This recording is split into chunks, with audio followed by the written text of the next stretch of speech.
Texas Democrat lawmakers have left the state to stop Republicans from changing the Texas congressional map. We're giving you updates on the Showdown Plus.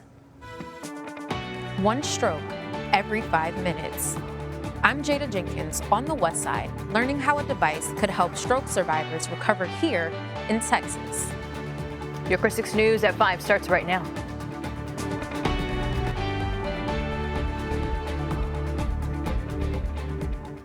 Well, good evening and thank you for joining us. I'm Clara Benitez Cortez. We start off with an update on the Stripes gas station fire that severely burned a man last week.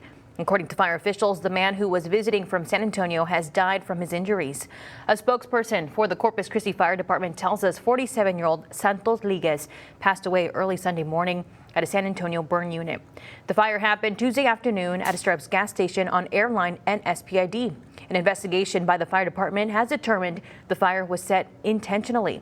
Some witnesses say they heard the man say he was going to set himself on fire and yelled at his family to get out of the car before taking out his lighter and setting the ground on fire. And it was an event that was supposed to celebrate the historical roots of black cowboys, and instead it ended in 2 people getting shot. Jaron Jackson organized the city's first ever Corpus Christi Trail Ride. The event, which was a weekend-long event, came to an abrupt end when a man and a woman were shot and taken to the hospital Friday night. Nueces County deputies are still investigating the incident and are asking anyone with information to come forward. One of the event organizers says next time safety will be a top priority. Whatever we need to, whatever the cost. I don't care if we have to have the military out here next time. That's what we're going to do. Organizers say they've already started plans to host another event in the future. And we have an update on the Beauvais Drive shooting at a party that injured 2 teenagers Saturday night. CCISD has been made aware of the ongoing investigation about the event that took place on private property and sent Chris 6 a statement saying, quote, the district expects all students and staff to adhere to law throughout the Student Code of Conduct. According to that handbook, any act that constitutes a crime under the state law of Texas on or off campus, including underage drinking, is a violation of conduct. The homeowners were also cited for giving alcohol to minors. Well, today the Kingsville Border Patrol Station unveiled a monument in honor of the fallen agent Javier Vega Jr. Agent Vega was fatally shot by 2 undocumented immigrants on August 3rd, 2014, while protecting his family during a robbery. Neighborhood News reporter Stephanie Molina spoke to the family about what this memorial means to them. Everyone's going to be able to remember my dad, how great he was, amazing, what kind of person he was, and if people don't know, they'll see this and it'll show them like maybe a question like, oh, what is that? And then they'll find the story out. The memorial is also designed to include any other agent who may fall in the line of duty while assigned to the Kingsville station. The memorial is open to the public. And Democratic lawmakers in Texas left the state Sunday to prevent a vote on the Republican effort backed by President Donald Trump to redraw the state's congressional map. The proposal could potentially eliminate 5 Democrat U.S. House seats ahead of the 2026 midterms. Democrats' decisions to leave the state Sunday temporarily blocks Republicans from moving forward on the plan by denying them a quorum. The Texas Constitution requires 2/3 of the state House present to conduct legislative business. Texas Republicans justified the redistricting by citing concerns the current maps are unconstitutional and racially gerrymandered. More in Texas news. A 6-year-old boy was injured at a San Antonio aquarium after reaching into an octopus touch tank, his mother says. Karina Hollingsworth has a story. I did ask him if it hurt, and he said no. His biggest concern was for the octopus. So I guess it happened really quickly. I was a little just shocked that it was happening at all, I guess, just because we'd been interacting with this octopus for years. Brittany Tarrant took her son Leo and his brother to the San Antonio Aquarium on July 14th, where she says they were encouraged to touch the octopus.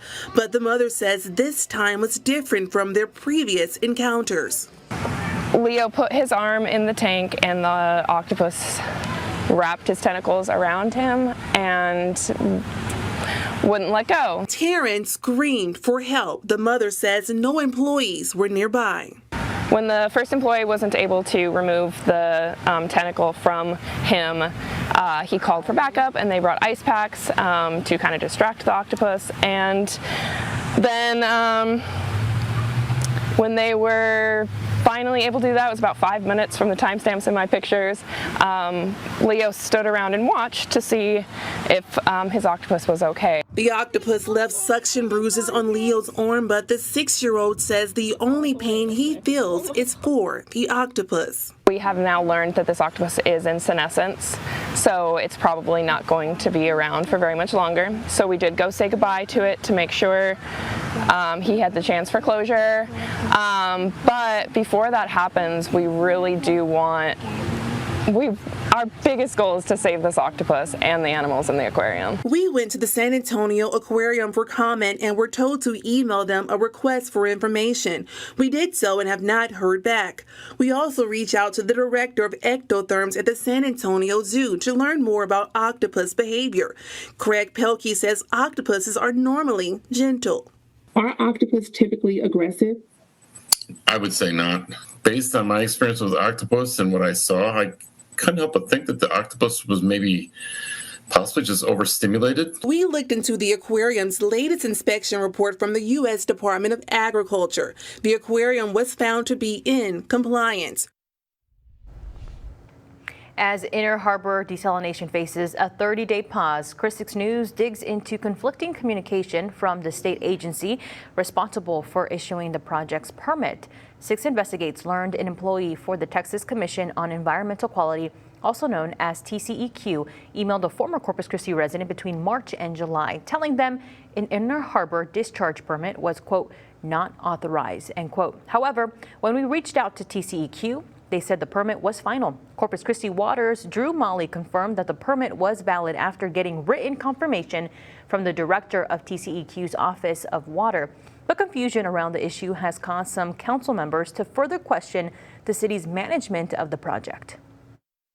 We have totally been misled. We have totally been lied to. And it's just one thing after one stumbling block after one stumbling block. And you know, we're at our wits' end because it comes down to the ratepayers.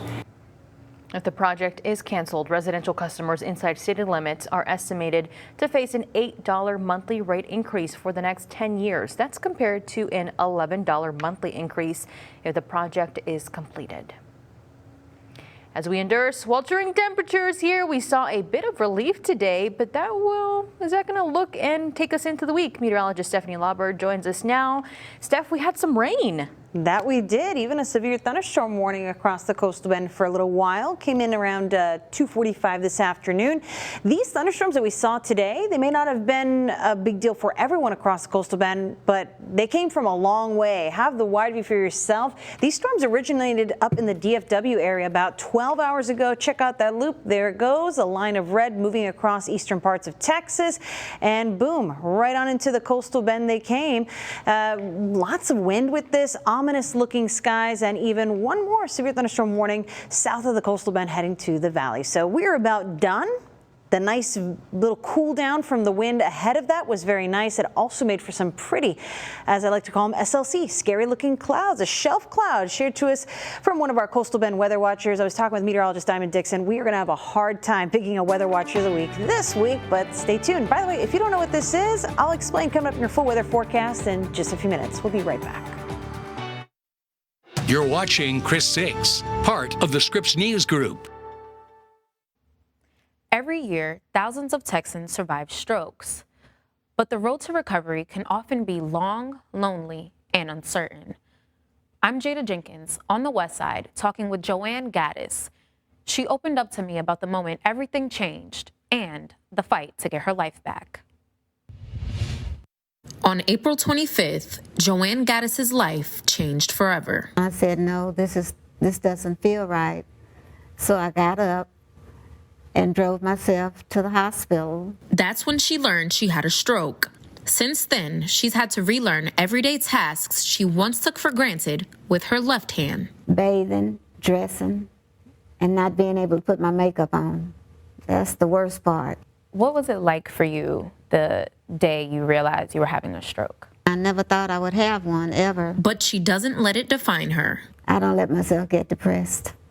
Not at all. Her faith, family, and friends keep her spirits lifted, along with the hope to one day get back to making wooden crosses, which brought her peace. I'm excited to start working on my crosses again. Soon, she, along with other stroke survivors, could get some help. Our goal with IPSY-Hand is to use the power of the brain to improve arm and hand function after stroke. This device uses a headset to detect a person's intent to move, even if they have little or no movement in that limb. It also rebuilds brain connections and teaches a different part of the brain to take control. Bringing that technology to the Coastal Bend and making it available to our survivors here is crucial. Right now, it's FDA cleared, but not FDA approved. Screenings help determine if someone is qualified for it. And when Joanne learned she was eligible, she said, Those devices, I'm sure, are going to put me back on cloud 9.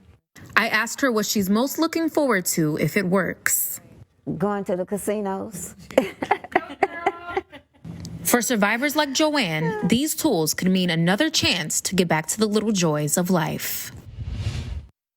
Doctors say every minute matters when a person has a stroke.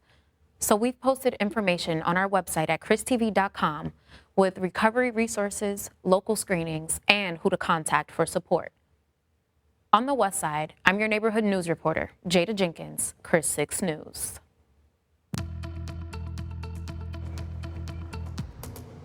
Hey there, this is the view out on SPID. We just had some rainfall moving through, and that's probably why things are looking pretty sluggish right now. We've got a lot of congestion coming off that crosstown interchange, coming in from more northern parts of SPID, so it might take a little bit longer. We're not doing too bad on 37, the usual, but yeah, you don't even see the congestion on here. We're still moving. There are just a lot of folks out on the roadways right now, so pack the patience. Looking at the usual trouble spots, Staples, we're going to be slow from about, say, Doddridge-Weber all the way down to Saratoga. So again, you might want to hop on SPID, maybe take Airline if you can to avoid some of that slower moving traffic. But either way, I'll have a look at whether will impact your traffic report the rest of this week coming up on the other side of this break.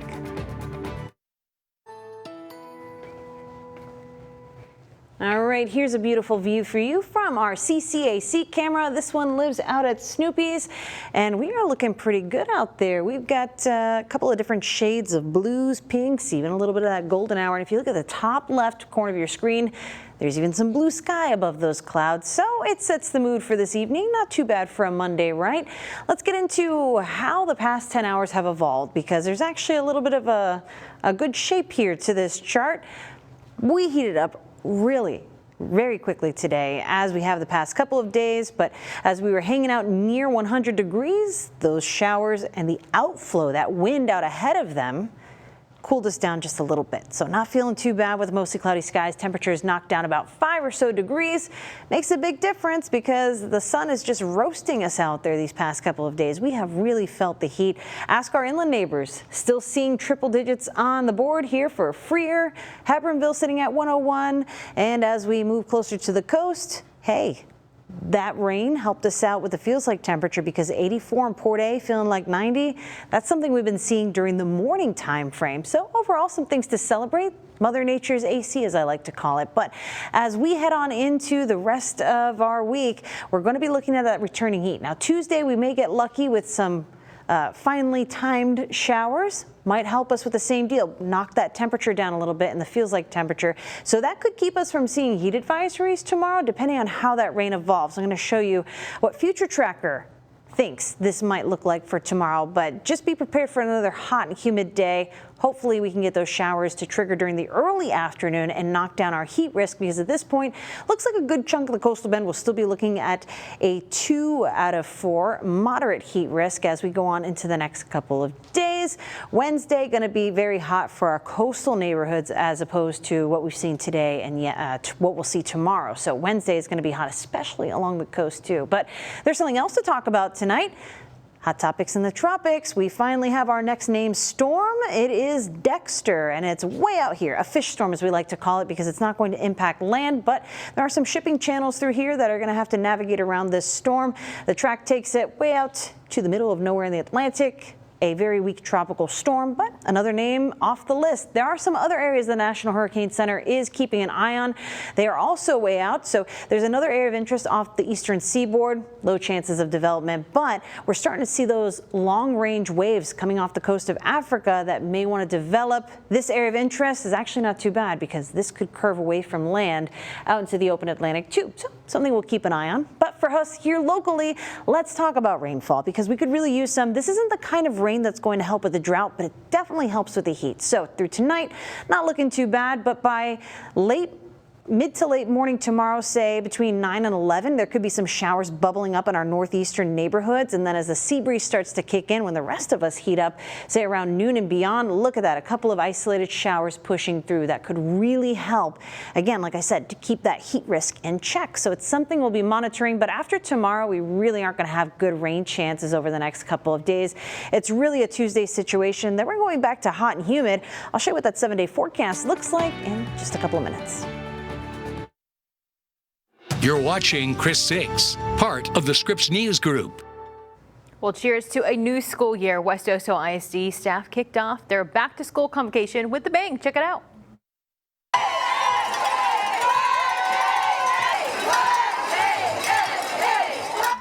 The convocation is a gathering and an opportunity to bring the West Oso school staff together for the first time before the school year starts. And the school is made up of about 140 teachers, 300 staff members, and 1,800 students. It's a year of growth and opportunity, and we're super excited to be launching it today. Well, Superintendent Kimberly Moore also says she hopes for a distraction-free environment due to the statewide school cell phone ban. West Oso ISD's first day of school is August 12th. I'm Melissa Trevino, your neighborhood news reporter in Fremont. The first day of school is fast approaching, and teachers here tell me they're ready. I spoke with them about the cell phones in the classroom and how they're handling it here in this rural community. They're trying to limit the distractions, and of course that is a big part of education. Martin Gonzalez has been teaching for the last 9 years here at Fremont ISD. He says keeping cell phones out of the classroom isn't anything new. Last year, his students placed them in a cell phone organizer on the back of a door until class was over. If the students are very focused in the classroom, don't have anything to distract them, they're going to pay more attention. That's why he supports the cell phone ban in Texas. But school officials want parents to know they're listening to your concerns. I think it's important that the campus realize that parents are scared. We realize that parents are nervous. They're used to being able to get a hold of their student at any time. Fremont Collegiate High School Principal Claudette Garcia says they understand they're in a rural area. That's why they're allowing students to bring their phone. They just can't use it during instruction time from 8 to 4. But I can definitely see how it can be a concern for parents. But again, rules are rules. And students need to understand that there are rules. Velma Morin is another teacher who supports the cell phone ban. This school year, she hopes her students will continue to stay off their phones. These teachers will be welcoming their students back to the classroom on August 13th. In Fremont, I'm Melissa Trevino, your neighborhood news reporter, Chris 6 News. Well, life is rough without that perfect companion. We'll tell you how Gulf Coast Humane Society's Pet of the Day and how you can help its mission.